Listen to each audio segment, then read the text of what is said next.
और अब सत्ता में हम आपको नए कश्मीर की उस लाल चौक पर लेकर चलते हैं जहां किसी दौर में अमन की जगह आतंक होता था, आजादी की जगह आतंकवादियों की दहशत थी। लेकिन आज नए लाल चौक की तस्वीर देखकर आपको ऐसा लगेगा जैसे दिल्ली या दूसरे शहर का कोई आम बाजार हो। अब श्रीनगर की शान कहे जाने वाले इसी लाल चौक पर अनुच्छेद 370 के सबसे मुखर विरोधी रहे डॉक्टर श्यामा प्रसाद मुखर्जी की याद में एक स्तंभ भविष्य में आपको नजर आएगा और ये बलिदान स्तंभ हमारे देश के शहीदों के बलिदान की गवाही देगा। आज देश के गृह मंत्री अमित शाह ने लाल चौक के प्रताप पार्क में इसी बलिदान स्तंभ की आधारशिला रखी।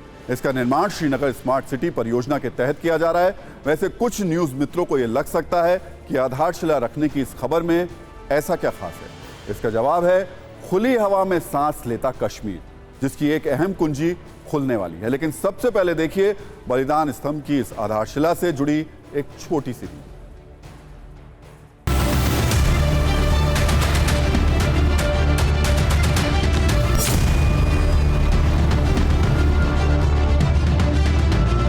श्रीनगर के लाल चौक में स्थित प्रताप पार्क में है और यहाँ पे आप देख सकते हैं ये बलिदान स्तंभ है जहां कहा जा सकता है कि अमित शाह ने, केंद्रीय गृह मंत्री ने अभी उद्घाटन किया। तो बता दें आपको कि ये विशेषकर जो बलिदान स्तंभ है श्यामा प्रसाद मुखर्जी के बलिदान दिवस के चलते यहाँ पे जो है इसका उद्घाटन किया गया।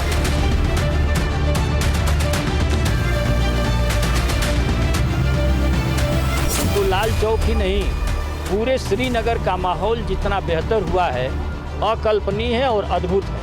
कोई सोच नहीं सकता था।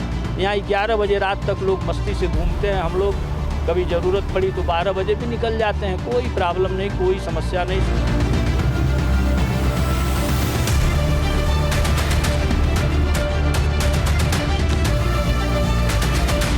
हर किसी को ये मालूम है कि ये लाल चौक टेररिज्म हिट रहा है, स्टोन पैटर्न को लेकर, हड़ताल को लेकर हमेशा यहाँ के जो ट्रेडर्स, जो फैटर्निटी है, उन्होंने काफ़ी नुकसान उनको उठाना पड़ा।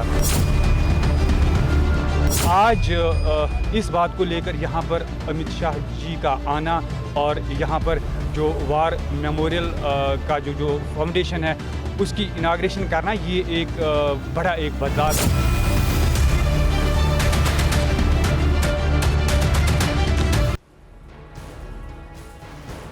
आज अगर हम नए कश्मीर की बात करें और डॉक्टर श्यामा प्रसाद मुखर्जी का जिक्र ना हो तो ये बात अधूरी रह जाएगी।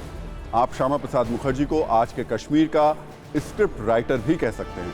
कल यानी शुक्रवार को उनकी पुण्यतिथि थी। इस मौके पर गृहमंत्री अमित शाह ने जम्मू के त्रिकुटा नगर इलाके में डॉक्टर श्यामा प्रसाद मुखर्जी की प्रतिमा पर पुष्प अर्पित करके श्रद्धांजलि दी। इसलिए आज हमने कश्मीर को अनुच्छेद 370 की जंजीरों से मुक्त आज़ाद करने की जो आधारशिला रखने वाले डॉक्टर श्यामा प्रसाद मुखर्जी पर भी एक कुंजी तैयार की है। श्यामा प्रसाद मुखर्जी एक दूरदर्शी नेता थे और इन्हें आज़ादी के कुछ साल बाद इस बात का एहसास हो गया था कि अनुच्छेद 370 की वजह से भविष्य में जम्मू कश्मीर को बहुत बड़ा नुकसान होगा। इसलिए उन्होंने 1950 से ही अनुच्छेद 370 का विरोध करना शुरू कर दिया था और वो श्यामा प्रसाद मुखर्जी ही थे जिन्होंने उस दौर में एक देश, एक विधान और एक निशान का नारा दिया था।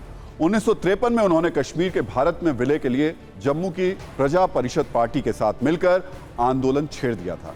देश की अखंडता को चुनौती देने वाले आर्टिकल 370 के विरोध की वजह से ही उन्हें 11 मई 1953 को गिरफ्तार कर लिया गया और इस गिरफ्तारी की वजह जम्मू कश्मीर की वो कुख्यात परमिट व्यवस्था थी जिसके तहत कोई भी बिना परमिट के राज्य में प्रवेश नहीं कर सकता था। लेकिन ये साहस डॉक्टर श्यामा प्रसाद मुखर्जी ने करके दिखाया। हालांकि तब फारूक अब्दुल्ला के पिता शेख अब्दुल्ला की सरकार ने उन्हें में जेल में डाल दिया और 40 दिनों तक एक कैदी की तरह रखा। 23 जून 1953 को जेल में रहस्यमय तरीके से उनकी मृत्यु हो गई और ये रहस्य हमेशा बना रहा। डॉक्टर श्यामा प्रसाद मुखर्जी आज़ादी के बाद बनी पहली कैबिनेट का हिस्सा थे। वो नेहरू सरकार में देश के पहले उद्योग और आपूर्ति मंत्री बने, लेकिन 1950 में उन्होंने नेहरू मंत्रिमंडल से इस्तीफा दे दिया और वो ऐसा काम करने वाले जो थे वो पहले मंत्री थे। इसी के बाद उन्होंने दीनदयाल उपाध्याय और बलराज मधोक के साथ मिलकर भारतीय जनसंघ की स्थापना की और फिर जम्मू कश्मीर को अनुच्छेद 370 से मुक्त कराने का आंदोलन छेड़ा और इसके लिए जीवन का बलिदान दे दिया। तब जो सपना श्यामा प्रसाद मुखर्जी ने देखा था उसे अब मोदी सरकार पूरा करने में कामयाब रही है। कश्मीर के माहौल में बदलाव साफ दिख रहा है। अब श्यामा प्रसाद मुखर्जी के बलिदान दिवस के एक दिन बाद उसी लाल चौक पर बलिदान स्तंभ की आधारशिला रखी गई, जो हमेशा से एक राजनीतिक प्रतीक के तौर पर देखा जाता है। खासकर लाल चौक और बीजेपी का रिश्ता बहुत ज्यादा पुराना रहा है। सबसे पहले वामपंथी कार्यकर्ताओं ने लाल चौक का नाम मॉस्को के रेड स्क्वायर पर रखा था।